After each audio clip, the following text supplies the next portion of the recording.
Today we're going to discuss how a small papal state was almost carved out during World War I. And I have an expert here to talk about it with me, and it's Dr. Stewart Stehlin. He's an emeritus professor of history at NYU, whose field of specialization is the diplomatic history of Europe in the 19th and 20th centuries and the development of modern European state in the 19th and 20th centuries. He's the author of Weimar and the Vatican, 1919 to 1933, German-Vatican Diplomatic Relations in the Interwar Years. That's available on Amazon, and I'll have a link to it down below.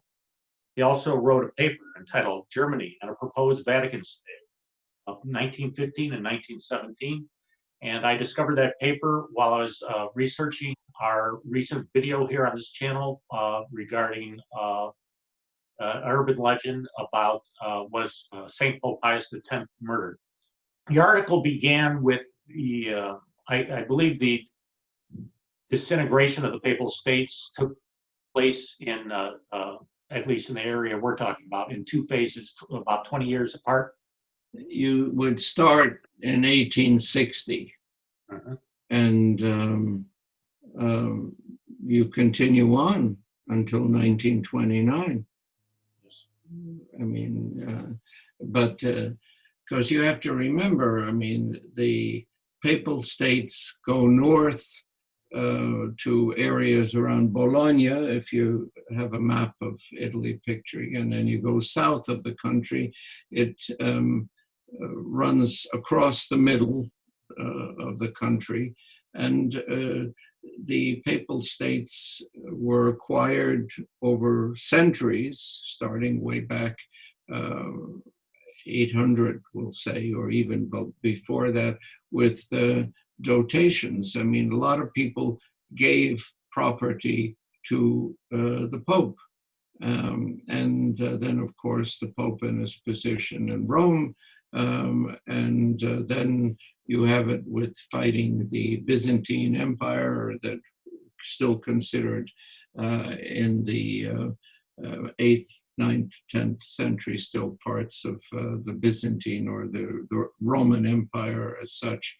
And then when you get to the Renaissance period, you've got warlike popes. They are one of the many dukedoms, duchies in Italy, and you get warrior popes like Julius II that would put on armor and go out and fight to secure the territory. So in other words, by the 18th century, it's pretty fixed what is, and the assumption of certainly the papal administration is this is ours. It's been given to us. We fought. We have it. Okay. And the now the question is that as we started our discussion here, some of the nationalists saying that's fine, but we are all Italians. It should be united. Then the question was, who's going to do it? And you look and you see how Piedmont has been active and has waged war against Austria in the north for the purpose of strengthening the area. And then, of course, certain ones of the duchies in the north selected and then elected to join the state, so that in the north, Tuscany, the Kingdom of Tuscany changed its title to the Kingdom of North Italy. So you see now Northern Italy by 1860 or 1859, I should say, is moving towards a larger state. Now the question is, what do we do with the Vatican in the middle?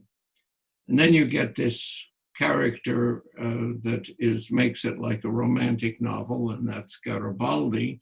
And he's a go-getter, and it's like a militia that he formed, and he is all in favor of a unified country. And I don't want to get into the diplomacy, but I mean, the question is, the government of Piedmont is saying to all the others, to the Pope and to the southern Italians, oh, we're against them. And meanwhile, Sub Rosa saying to him, go ahead, you want to do something. So Garibaldi, who was from Genoa, he left with his, and went south with the idea of starting a liberation, notice again, liberation movement, and doing it in the South, because the attitude is right now, by 1860, the South is the worst area. They're poorly run, and so forth and so on. And he evades the British fleet that would like to keep him out because they don't want any type of war or, quietas non movere, just keep everything the same. Garibaldi lands in Sicily and moves north with no opposition, because I say the government of the two Sicilies is pretty corrupt and lazy and inefficient. But now comes the problem. They're at the Vatican borders, so to speak, the Papal States. What do we do? And Piedmont decides, Victor Emmanuel decide, the way we'll do it is we'll go meet him east of Rome. So we're not touching at least the city of Rome.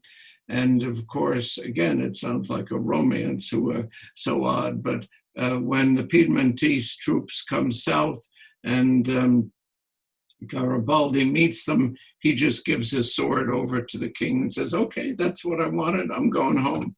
So now you have a united Italy from north to south, except for an area around Rome.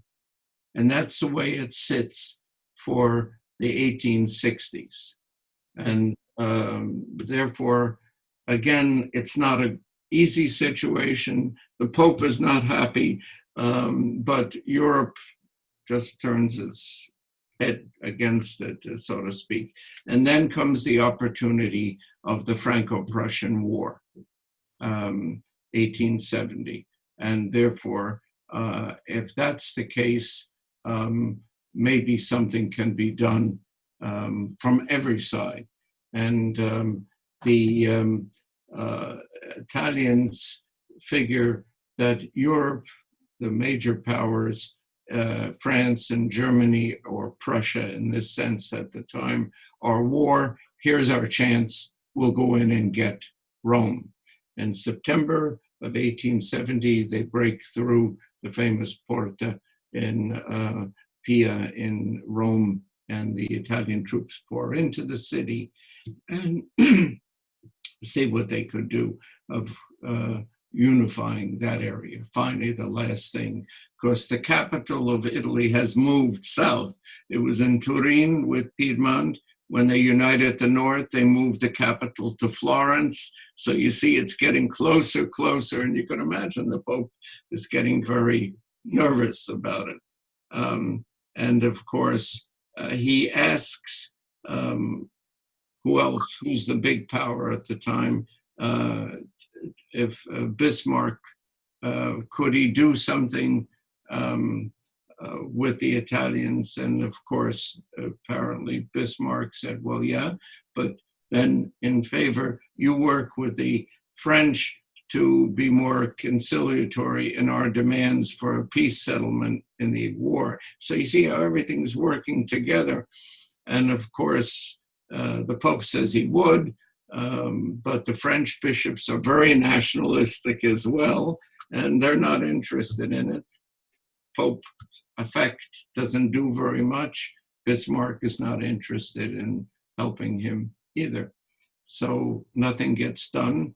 And when Italy sees that nothing is, no big power is interested in working for the Pope, then Italy issues a law of guarantees. okay, we're in Italy, we're in Rome now, we've occupied everything. Therefore, unilaterally, we will give the Pope certain things, the privilege of having diplomats and people meeting him, no interference. We give him the Vatican Palace and St. Peter's. We give him a summer residence and so forth. See, we're being very nice to him. The Pope doesn't accept it, says that this is unilateral. I haven't agreed.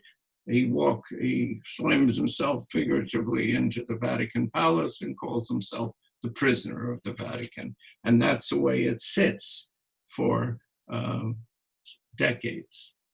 And before we move on, there was no resistance on behalf of, there was not much of a military to resist the occupation. Swiss guards. Yeah. And so they just marched in and it was done. Yeah. Because there's no big force, and you've got a whole Italian, and many people greeted it because many of the Romans were nationalists as well. They want to be part of the group. So the law of guarantees was part of the Roman question? Yeah, well, we'll say that created the Roman question, because in the 19th century, one of the big diplomatic questions is what they call the German question and the Italian question. These are the two areas of Europe that aren't right now united. There are no, I mean, France is, England is, and Scandinavia is, and to the east, they're all part of the Ottoman or the Russian Empire. But here you've got Germans, reasonably well-educated middle class, and in Italy, especially the north. So therefore, the big question is, what do we do with them? So the 19th century, these were the two questions. 1870, the German question is solved finally, and the attitude is the Italian question is solved. But out of the Italian question now becomes the Roman question. Okay, we united Italy, but now what do we do with Rome when the Pope says, I've been robbed, and the Italians say, no, we have a united country, and we've offered him something. Why is he complaining? So that begins the Roman question. I guess you said that, but just to emphasize, there was no Catholic, even Catholic countries did not oppose, weren't vocal in their opposition to the opposed diplomatically. You're talking about the only country that diplomatically made a protest was Ecuador. But the others, naturally, you had individuals saying something, but in big power politics, as I said, the question is, what would you do? Where would you, I mean, if you think about it, where would you do it? France has just been defeated. Can they do anything? Austria-Hungary, remember, has still licking its wounds. This is 1870. 1866, they were defeated by Prussia. Prussia alone. And now it's united as a country. Are they going to go out and do anything? And Bismarck, as I say, made it clear that he wasn't going to do anything because it wasn't to the Reich's interests at that time. So it was basically a uneasy status quo, and then the next step, I don't want to skip anything, but would be things changed a little bit in World War I. Well, we have, remember, we have the Vatican Council of 1870. And of course, this was called before the outbreak of the Franco-Prussian War and took place during the beginning, and when the war broke out, the council had to break up for a while, and everybody went home for what happening. But one of the purposes of Pius's thinking, Pius IX, was that by forwarding the concept of infallibility, it was his way of fighting the concept of nationalism. Of course, nationalism basically was something that was something new that the Papal States weren't used to, and because they developed a different way. And of course, if nationalism is the wave that's going across Europe, how can the church fight it? And one of the ways to strengthen its position was to call the council and to reinforce the idea of allegiance to the papacy.